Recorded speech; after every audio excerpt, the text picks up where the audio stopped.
Speaker, the Honourable Finance Minister's response elides one very important distinction, which is that the terms of reference which I have in front of me in clause 5 says the Commission shall use the population data of 2011, and in 6 it says the Commission may review the other progress made on demography. Now, what I'm trying to say with this is, and I know that the Honourable Minister understands the issue very well, because it came up during his previous tenure as a minister in the first NDA government.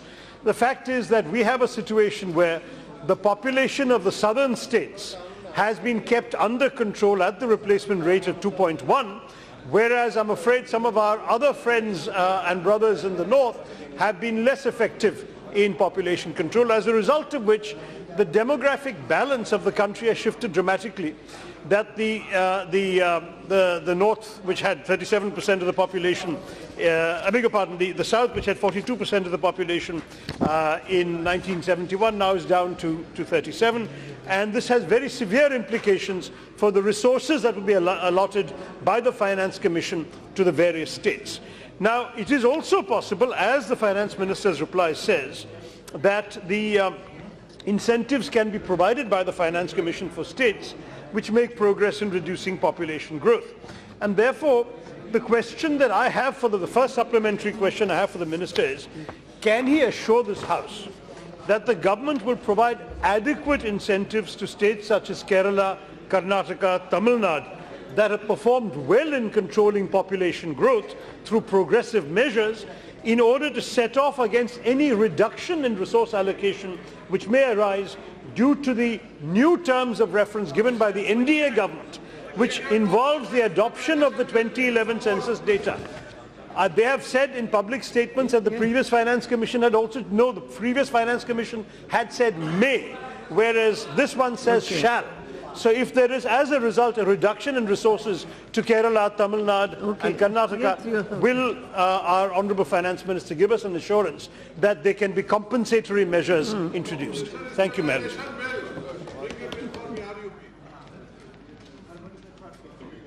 I think, Madam, my learned friend will realize that the Finance Commission deals with the resource allocation of the whole country.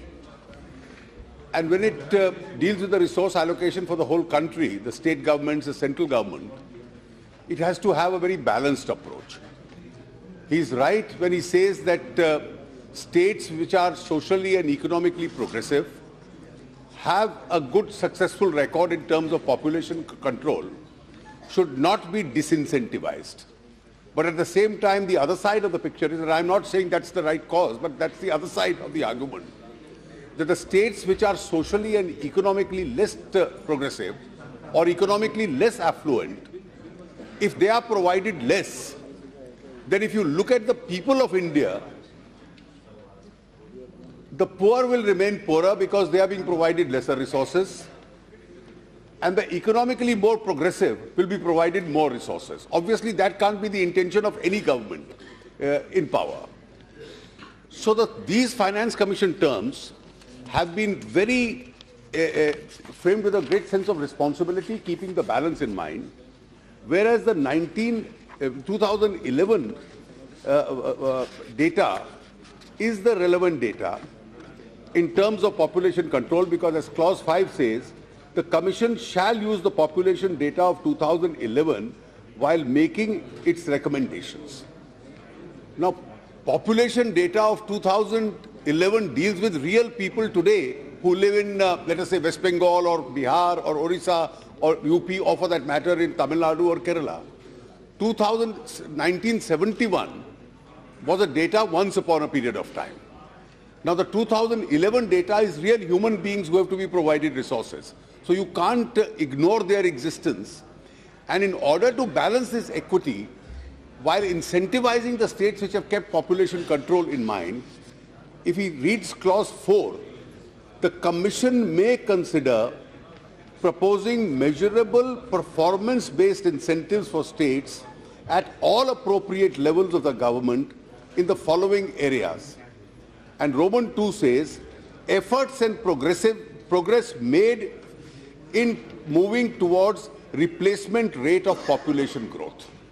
Therefore, whereas the 2011 data is the real data for providing resources, incentives will be given which are performance-based, based on your performance at population control. Now, the 14th Finance Commission also, which did not have any such incentive provision of this kind, while making the recommendation, had categorically stated, and they took both 1971 and 2011 into consideration, because that report came in 2014 to be applicable from 2015 to 20. And I'll just read out the operative paragraph where they said, we have taken the view that the weight assigned to population should be decided first, and an indicator for demographic changes should be introduced separately. Although we are of the view that the use of dated population data is unfair, we are bound by our TOR and have assigned 17.5% weight to 1971 population. On basis of the exercises conducted, we concluded that a weight to the 2011 population would capture the demographic changes since 1971, both in terms of migration and age structure. We therefore assigned a 10% weightage for the 2011 population. So the 14th Finance Commission also, which did not have such a population-based incentive, also took into consideration that 1971 today would be unfair to the real people, the citizens of India, and therefore they assigned a 17.5% weightage to the 1971 data, population data, and a 10% weightage to the 2011 data, because that's the real human beings in existence in India. Second supplement. Before I ask my second supplementary, I do want to make a clarification here. The minister has not, in fact, fully addressed my concern. I pointed out the may and shall distinction. He understands, because when he was law minister, he piloted in this house the bill that extended the arrangements for Lok Sabha representation on the basis of the Finance Commission for 25 years till 2026. That was Mr. Jaitley as law minister. So he understands the issue. The concern the states have is, if you go down the slippery slope, we don't want to be unfair to our brothers in the north, but if you go down the slippery slope of giving more and more weightage to that demography, you will end up creating a real sense of serious concern and alienation in the south. And I'm sure he understands this. I remember his very eloquent words in 2001. I think it's important to stress that the government, my question had been, will you compensate with incentives? But he has not answered that. He has merely said we have to take care of real people. Yes. But my second supplementary is still coming, Mr. Let me just clarify. The Finance Commission, in its terms of reference, has a provision that those states which control populations, incentives are going to be given to it. That's a part of the terms of reference, and I'm quite sure as a responsible constitutional authority under Article 280, the Finance Commission will... Okay, so... मैं हमेशा माननीय मुलायम सिंह जी हों तो उनके आदेश का पालन करता हूं। अगर जिन स्टेट्स में पॉपुलेशन कंट्रोल किया है, उनको जनसंख्या के ऊपर नियंत्रण रखा है, उनको इंसेंटिव्स दिए जाएंगे, लेकिन आधार तो आज की जनसंख्या हो सकती है। जो आपने उदाहरण दिया कि भाई 2026 तक हम लोगों ने टाला कॉन्स्टिट्यूशन अमेंडमेंट के, एक का तात्पर्य यह है कि अगर आप जनसंख्या नियंत्रण करते हैं तो उसके आधार पर आपका लोकसभा और में प्रतिनिधित्व कम नहीं होगा, लेकिन दूसरे का विषय है कि अगर आप कम करते हैं तो उसकी वजह से आपके साधन कम हो जाएं, ऐसा प्रयास नहीं होगा। दोनों की तुलना नहीं की जा सकती। Madam Speaker, my second supplementary is related to the same terms of reference that our Honourable Minister has mentioned. The sixth clause says the Commission may review the present arrangements on financing disaster management initiatives because of the funds that had been given by the Centre to the states for disaster management. Now, I want to point out, Madam, it's been more than a year since the state of Kerala requested the Centre for a special financial package of 7,310 crores for the rehabilitation of those affected by Cyclone Oki, because the national disaster relief funds can only be used for immediate measures and not for long-term measures. But given this huge disparity that we have just been talking about in the amount requested by the states and what's allocated by the Centre, in this case the Centre gave 113 crores against 7,300 requested. My question is whether the central government, in exercise of Article 282C, would be willing to consider mandating the Finance Commission to study the possibility of setting up a national rehabilitation and restoration fund from which states can make a request for post-disaster recovery activities so that the centre can then decide on a time-bound manner. This is within the terms of the Finance Commission, Yes. and the Finance Commission could easily have been asked by the Yes, central yes, government yes, to do he this, got it. because the problem is our He states got it, don't speak much. He also have real very people fast. in need in terms of disaster. Yes. अध्यक्ष जी, पहले भी finance commission की recommendation के ऊपर national disaster relief fund और state disaster relief fund setup हुए थे, और जहां तक इन दोनों फंड्स का उद्देश्य होता है कि कहीं भी अगर नेशनल डिजास्टर होता है या कहीं भी डिजास्टर होता है तो स्टेट डिजास्टर रिलीफ फंड में से तुरंत पैसा साधन उनको दिए जा सकते हैं। इनका एलोकेशन प्रतिवर्ष यूनियन बजट के अंदर भी हम लोग करते हैं। उसके अलावा जो नेशनल डिजास्टर रिलीफ फंड का पैसा होता है वो पूरे देश के ऊपर अप्लाई करता है। ये आपका कहना कि उन्होंने 7,000 करोड़ मांगा, सेंटर ने 180 करोड़ दिया, ये अपने आप में ठीक नहीं है। 118 करोड़ दिया, ये ठीक नहीं है। आपकी इंफॉर्मेशन बहुत बैकडेटेड है।